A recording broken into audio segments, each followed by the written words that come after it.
Thank you for watching this next set of videos. This next video is one that I've been asked many times to go ahead and finally put together, and it's exactly on how I breed the Odessa Barbs here. I've bred many thousands here over the last 6-7 years, and this next video has actually had to be broken up into 3 videos. The first is on preparation and getting ready to breed them. The second is on choosing breeders and getting them to spawn, and then the third is raising the fry. So I'll be posting them a day apart starting today, and so they'll be up for the next 3 days. Then the next video starts the series I was talking about, where I am answering emails and that sort of thing. So be sure to check that out, and look forward to hearing from you. Thank you very much.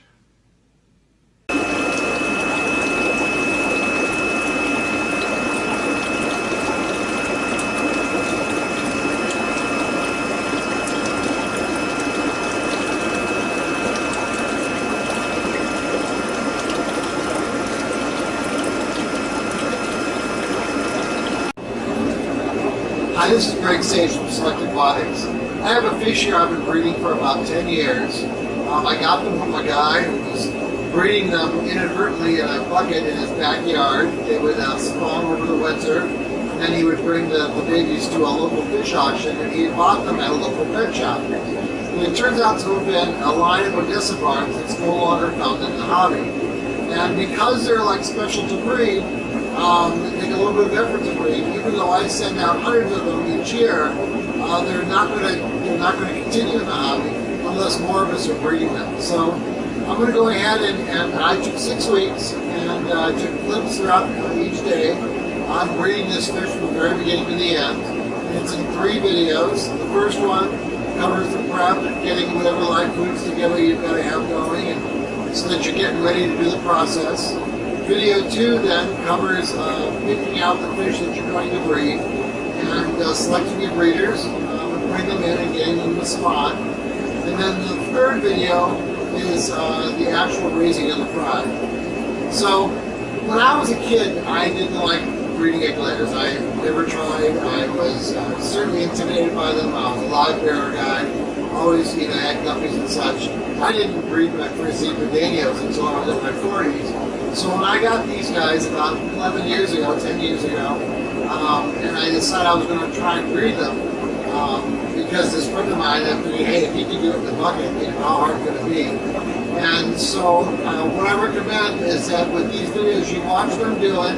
I'm sure there are many ways to breed them. This isn't necessarily the best way or the fastest way or however. But it's a way that I've fine-tuned now about 40 times to breed these guys. So what I did, and I recommended you do, is get a notebook going and write down everything that you do each day.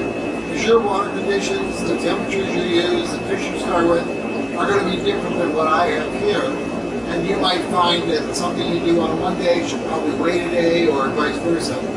And so when you take notes each day in a notebook, each time that you do it, you can go back and say, oh, maybe I should have put the filter in on this day. Maybe I should have introduced the vinegar reels on this day. And that sort of thing. So by having done that, that's the process that I've got here that I'm going to show you. And if you've got any questions or concerns, please email me at selectaquatics@gmail.com. And if you want any of these fish, please email me and I'll let you know what's available. Right now I have a number of new fry coming up that are about 1.5 months old, and I have another batch started. So I should have some young for a while. So thank you for watching the video, and I hope that you enjoy the second and third videos as well. Thank you. So the first thing you do is I use a 29 tall tank. I've done it with a 40 gallons tanks before, but you end up producing a zillion fry, and it's very difficult then to feed them with maintaining good water quality. Where with the 29, I've bred as many as 1,400 in a single batch. And it's big enough, so the 29 works really well. The first thing you do is you go ahead and you clean it out, and then fill it to about 2.5, 3 inches, 2 inches deep with clean aquarium water. I try to make sure there's no shrimp or snails or things in the water, because they'll eat any eggs that get laid. And then in this tank then are 2 air stones. One will be placed across the tank, and the divider will be over the air stones when it goes in. So the first thing, and the reason now that you only put 2 inches of water in, is for right now we're going to use this depth of water to create infusoria that the new fry are going to feed on. But even when the fry are hatched and they're growing up, they need to be in very shallow water, and the reason is because their air bladders are not yet developed, and the depth of the water they're in needs to be increased gradually for their swim bladders to develop normally. Otherwise, if I were to fill this tank to the top, say, and try to hatch a batch of the Odessa Barbs fry in it, then about half will end up being belly sliders. Sometimes it can be cured by taking them and putting them into a net. It usually takes about a month, but you'll end up losing about half of those because they just won't survive it. So when you hatch them and you're raising them up, you want to increase the depth of the water gradually, and not have it too deep at any particular time. Now what we're doing here is we're preparing the water for the infusoria starter, and we're going to add that in here in a moment. On the little gauge I have here on the right, the INF says this is the level that I like to have it at for when I'm just raising infusoria. That red line will be where the water level will be at when the divider goes in and the pairs go in. And then the pairs are removed after the eggs are laid. And you can see the first week, second week, third week markers as you go on up the gauge on the side, which was all been marked from having done these from many batches over many times. So anyway, once you get this happening with a nice heater in it, keeping your temperature at about 78 degrees, and a moderate light overhead, then we're ready for the next step.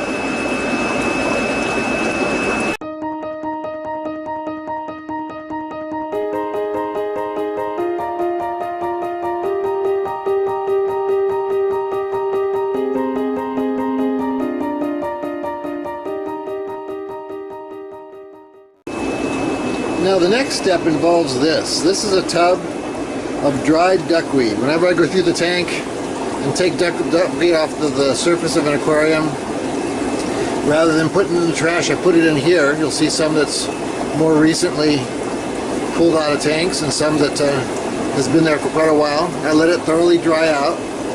And then I use this as the infusoria starter for the new Odessa fry.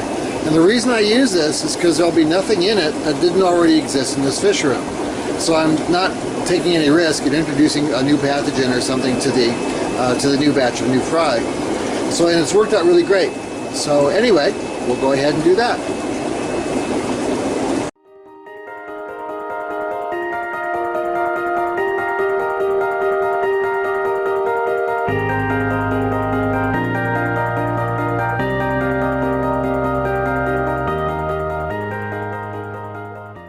Alright, so here we are back in our tank, and I'm going to sprinkle a little bit of the duckweed over the surface of the water.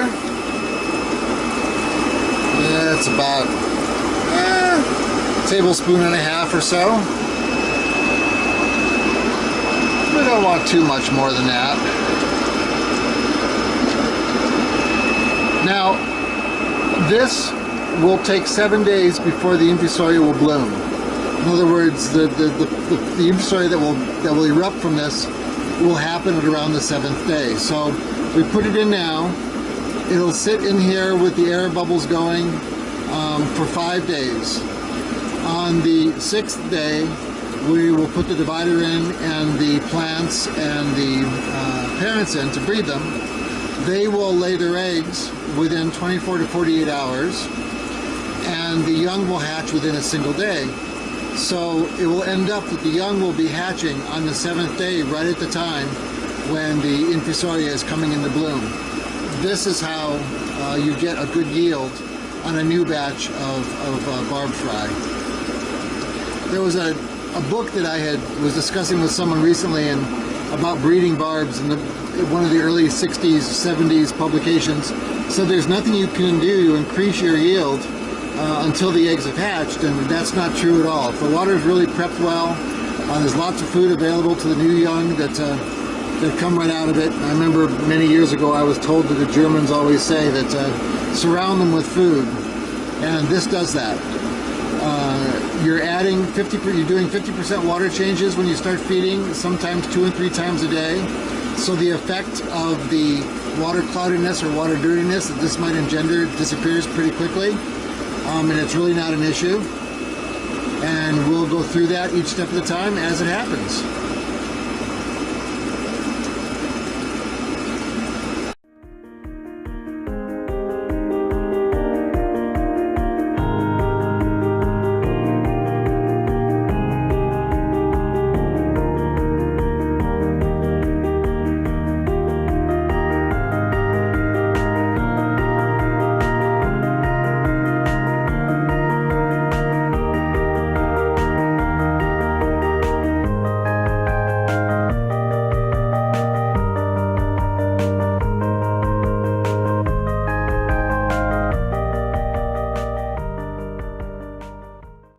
Now this is something else that you'll need to get going before you start. Some kind of food for the young fry. Some people use microworms. I use vinegar eels. To me, the vinegar eels there's no maintenance at all. You set up a culture, it lasts about 5 months. You'll see that I've got these bottles here. Each one is dated. They have a month on them as to when they were put together. And if you look in, the vinegar eels are all that cloudiness. Actually, you can possibly see the vinegar eels in there. So you want to make sure that these cultures are good, healthy vinegar eel cultures are ready to go. The reason I have so many is that I feed 3 times a day, and I find that I will use 3 bottles per feeding. So what I do, I'll show you here in a moment as to how I harvest the vinegar eels. But each feeding takes about half of one of these bottles is drained through a filter. And when I go back to the beginning after going through them, which takes 3-4 days, then the eels have repopulated back up to where they can be harvested again. And then each bottle is only harvested from maybe 2 or 3 times before the fry go on to brine shrimp, and you no longer need to feed the vinegar eels. So this is the minimum number of vinegar eels that I keep for trying to raise a batch of about 300 to 500 fry. Okay, here we are on my little workbench, and the stuff that you'll need to harvest the vinegar eels is actually pretty simple. You need to get I use this cheese container for some feta cheese from the supermarket. And you can see this is a container that's been used for years for this. And then you have a Glad container. You find the size that just fits nice and comfortable inside the lid like that. Any 2 containers where you can find one that slides well into the other one will work. And then you cut the bottom out of this so the bottom is open. Stick that in. And then I use a 2-layer thick coffee filters. Put the coffee filters in there. And then over here, we have our 2-liter container of the vinegar eels. And then all you do is pour it on in.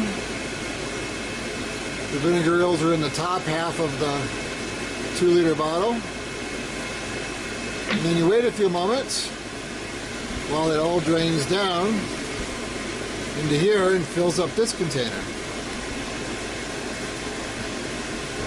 So after a few minutes, the vinegar mix there rinses down through filters down through the coffee filters into the container below. And so when it's about empty, you can reach on in and just pull the coffee filter top together. Squeeze it out a little bit. And then just put it into another container you have nearby here with some aquarium water in it. Just take the filter out, rinse it out, and then you can just pour this mix then in with the fry, and you're all set. And then all you do is put your funnel in, take this guy out, and pour it back in. And then this mixer will repopulate up and it'll be ready to go again in another 3-4 days.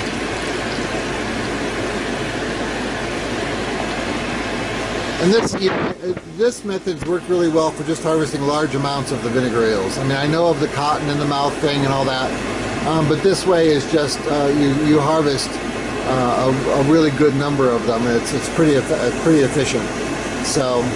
And with what we're doing, we're going to need a lot of vinegar eels. So anyway, these are a good thing to get set up. And if you need starter vinegar eel starter cultures, I do sell them here, and you can just email me and get it out to you if you need to. The issue is always how much to feed. Now, I've been just based on where the water quality has been going. I've been with this batch keeping my feedings to 2 of the 2-liter vinegar eel bottles and not 3. And I just pulled this feeding, and I don't know if the camera can show it, but it's just a slight yellow. But this is about as dense as I want the vinegar eels to be when I feed them into the tank. It seems to me that if they get much more than this, that I start running into problems. But that's a good size feeding, and you just get over time. You just get a feel for what works and what doesn't, and what's going to run you into trouble. Before you start breeding the Odessas, you're going to want to get some brine shrimp going. What I do is I have these 2 containers and I breed it out. And then I let it separate the shells from the brine shrimp. I drain the shrimp out, and then I freeze the shrimp in ice cube trays, so that I'll have a good number of ice cube trays ready to go. And I'll also separate the batch. One half I'll pull and harvest at 24 hours, and then another batch I'll harvest at 36 to 48 hours. And then I'll feed the 24 hours to the Odessa Barbs first, but they won't start getting the brine shrimp till around their 5th to 7th day after they've hatched. And of course, previous to that, they'll be getting vinegar eels.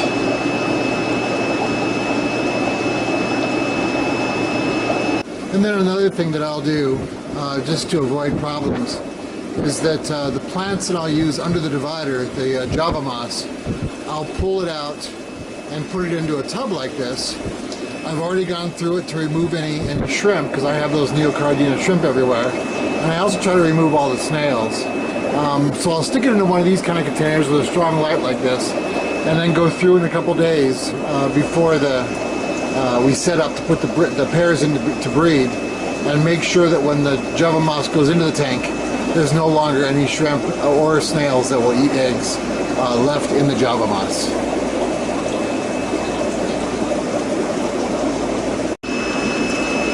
Okay, now we're at day 3.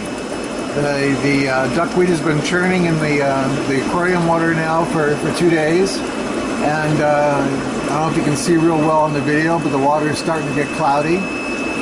There's quite a bit of debris churning around in there. So what you don't want to do is have the new eggs and the new fry hatching into essentially just dirty water.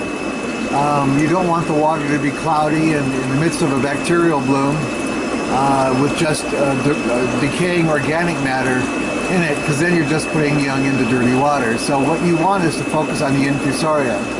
And the way to do that is to do a water change on it on this day. So we're going to do a 100% water change, and the way that I do that is like this. As I've been using this tank now for 6-7 years to do the Odessa water changes, I put in this line that goes to the top here and comes in and is tapped into a central sump that I use for some of the tanks here. So I'm going to put that on,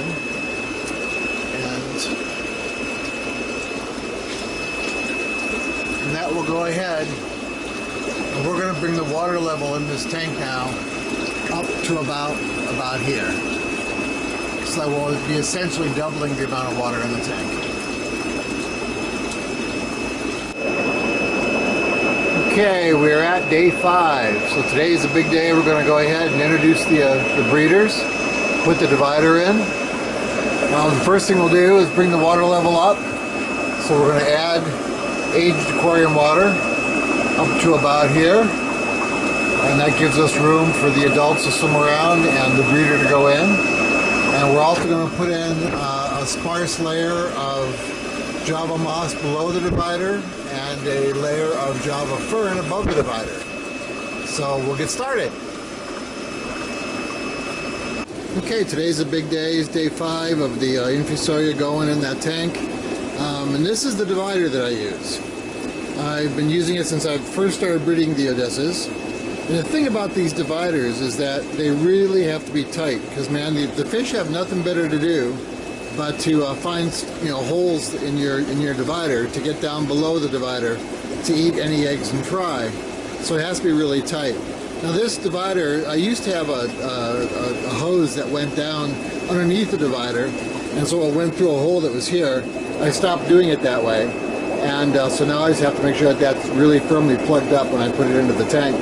And then throughout the divider are these things, so I can reach down in with a net handle and pull it out of that 29, because it's kind of difficult to get into. What it is the honeycomb light grading stuff that you get at any Home Depot or Lowe's, one of those kinds of places, and cut to the tank size.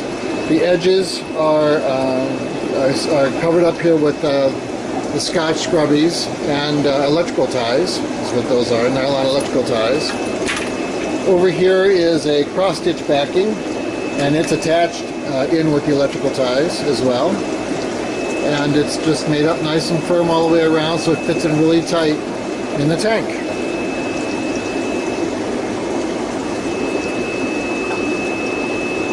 Okay, the divider is now lowered down into the tank. Push down, you can see about where it's sitting. Now, if you do this at home, don't do it like I did it. I have that in this 29 that you can see is pretty close to the ceiling up there, and getting that divider in and out of there is a bit of a pain in the butt, but it's down in there and it sits in there nice and snug. And you want to make sure, as I mentioned, that there's no place that the fish can get around or get through to get down underneath. The reason, of course, is that let's say a fish does get below here, you come down one morning and there's a female swimming underneath the divider.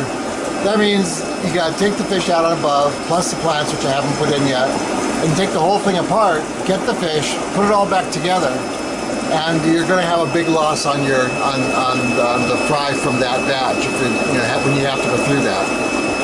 So anyway, now we're going to put some plants in here so that the adults have some areas to hide and to swim around in. Okay, the way to get water out of the container without getting any fry or any eggs is to find a really, really fine mesh net breeder, and then in the tank go to the highest area where the breeder is. For instance, in this tank it's a little bit deeper on the edges, so most of the egg laying is going to happen on either side of the tank. And the open area in the middle is pretty much where the least amount of spawning is going to be done. So I set it down in there, and then I just go ahead and siphon the water right out of the tank and bring it down to the appropriate level, then pull the net breeder out afterwards. Okay, the clumps of Java fern are placed in above the divider. You want to make sure they're spaced apart so that the fish can get around them. You don't want them, for instance, dividing the divider in half, or preventing access anywhere in the tank for any of the fish. But yes, it sticks out of the water a little bit, but they're only going to be there for about 2 days. So as long as maybe 4 days at tops. But they'll be fine. So divider's in place, and now we're going to get ourselves some fish.